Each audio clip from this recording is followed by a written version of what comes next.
അപ്പൊ എല്ലാവർക്കും പുതിയ വീഡിയോയിലേക്ക് സ്വാഗതം.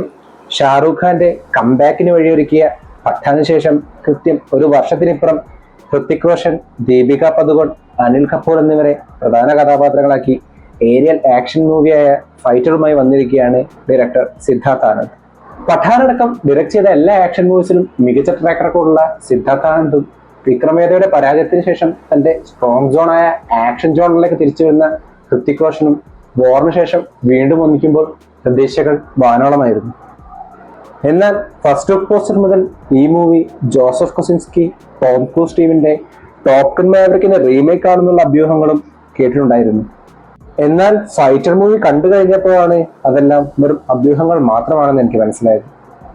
ഏരിയൽ ആക്ഷൻ മൂവീസുകളുടെ ബെഞ്ച് മാർക്കായ ടോപ്പ് ഗൺ മാവറിക്കുമായി ഇത്തരം ഏത് സിനിമകൾ വന്നാലും കമ്പാരിസൺ ഉണ്ടാവുമെന്ന സാധ്യത നിലനിർത്തിക്കൊണ്ട് തന്നെ ഫൈറ്റർ എനിക്ക് വളരെ ഫ്രഷ് ആയ ഒരു അനുഭവമായിരുന്നു തിയേറ്ററിൽ സമ്മാനിച്ചിട്ടുണ്ടായിരുന്നത്. തുടക്കത്തിലെ 15 മിനിറ്റിൽ കഥയുമായും ക്യാരക്ടേഴ്സുമായും ഒരു കണക്ഷൻ ഉണ്ടാക്കാൻ സാധിച്ചില്ലെങ്കിൽ പോലും അത് കഴിഞ്ഞു നടക്കുന്ന ഒരു ഇൻസിഡന്റിന് ശേഷം സിനിമ കൂടുതൽ എൻഗേജിങ് ആവുന്ന കാഴ്ചയാണ് പിന്നീട് കാണാൻ സാധിച്ചത്. പൊതുവെ നായകന്റെ ഹീറോയിസത്തിന് കൈയടിക്കാൻ വേണ്ടി മാത്രം ഉണ്ടാക്കുന്ന ഇത്തരം സിനിമകളിൽ നിന്ന് ഫൈറ്ററിനെ വ്യത്യസ്തമാക്കുന്നത് നായകന്റെ ഹീറോയിസം മൂലം ഉണ്ടാകുന്ന ഇഷ്യൂസിനെ കഥയുമായി ബ്ലെൻഡ് ചെയ്ത രീതിയാണ്. അതുപോലെ തന്നെ സിനിമയിൽ ബാക്കിയുള്ള കഥാപാത്രങ്ങൾക്ക് വ്യക്തമായ ഐഡന്റിറ്റിയും നായകൻ നോക്കി നിൽക്കുന്ന സിറ്റുവേഷനിൽ പോലും അവർക്ക് വേണ്ടി കൈയടിക്കാനുള്ള വകയും സിദ്ധാർത്ഥ് ആനന്ദ് ഫൈറ്ററിലൂടെ ഒരുക്കി വെച്ചിട്ടുണ്ട്. ദേശസ്നേഹത്തെ പ്രധാന പ്രമേയമാക്കി ഇതിനു മുന്നിൽ വന്ന സിനിമകളിൽ നിന്ന് ഫൈറ്ററിനെ ഒരു പരിധിവരെ മാറ്റി നിർത്തുന്നതിൽ രമൺ ചിബിന്റെ സ്ക്രീൻ പ്ലേയും ഹുസൈൻ ദലാൽ, അബ്ബാസ് ദലാൽ ടീമിന്റെ ഡയലോഗ്സും സിദ്ധാർത്ഥ് ആനന്ദിന്റെ ഡയറക്ഷനും വഹിച്ച പങ്ക് വളരെ വലുതായാണ് എനിക്ക് തോന്നിയത്. പെർഫോമൻസിനെ പറ്റി പറയുകയാണെങ്കിൽ ഒരു ഫൈറ്റർ പൈലറ്റിന്റെ ഫിസിക്കും ചാർമിങ്ങും ഒരേപോലെ തന്നെ എക്സ്പ്രസ് ചെയ്യുന്നതോടൊപ്പം തന്നെ ഇമോഷണൽ റൊമാൻസ് രംഗങ്ങളിലും മികച്ച പെർഫോമൻസ് ആണ് ഹൃത്തിക് റോഷൻ ഈ സിനിമയിൽ ഉടനീളം കാഴ്ചവെച്ചിട്ടുണ്ടായിരുന്നത്.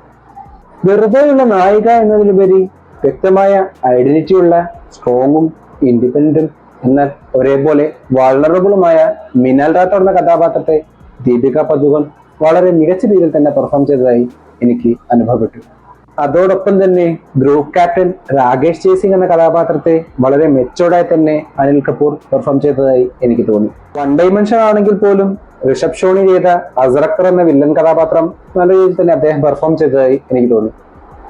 ഫൈറ്റർ മൂവിയിൽ ഏറ്റവും കൂടുതൽ ചാലഞ്ചിങ് ഉള്ള ഫാക്ടേഴ്സായ VFXും ഏരിയൽ കോമ്പാറ്റ് സീക്വൻസും മികച്ചതാക്കുന്നതിൽ ആരിഫ് ഷേഖിന്റെ എഡിറ്റിംഗും സച്ചിത് പൗലോസിന്റെ സിനിമാറ്റോഗ്രാഫിയും അത് കൃത്യമായി എക്സിക്യൂട്ട് ചെയ്ത സിദ്ധാർത്ഥ് ആനന്ദിന്റെ ഡയറക്ഷനും വലിയൊരു കയ്യടിയാണ് അർഹിക്കുന്നത്.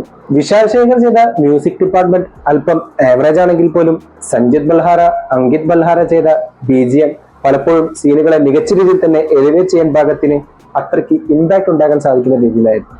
ഇൻ കൺക്ലൂഷൻ, നല്ലൊരു ഇമോഷണൽ കണക്റ്റുള്ള കഥയോടൊപ്പം മികച്ചൊരു തിയേറ്റർ എക്സ്പീരിയൻസും സമ്മാനിക്കുന്ന നല്ലൊരു സിനിമയാണ് ഫൈറ്റർ എനിക്ക് അനുഭവപ്പെട്ടിട്ടുള്ളത്. എല്ലാവരും ഫൈറ്റർ തിയേറ്ററിൽ എക്സ്പീരിയൻസ് ചെയ്യണമെന്ന് പറഞ്ഞുകൊണ്ട് ഈ വീഡിയോ ഞാൻ അവസാനിപ്പിക്കുന്നു. വീഡിയോ ഇഷ്ടപ്പെട്ടാൽ ചാനൽ സബ്സ്ക്രൈബ് ചെയ്യുക. അപ്പോൾ മറ്റൊരു വീഡിയോയുമായി വീണ്ടും കാണും വരെ ഗുഡ് ബൈ.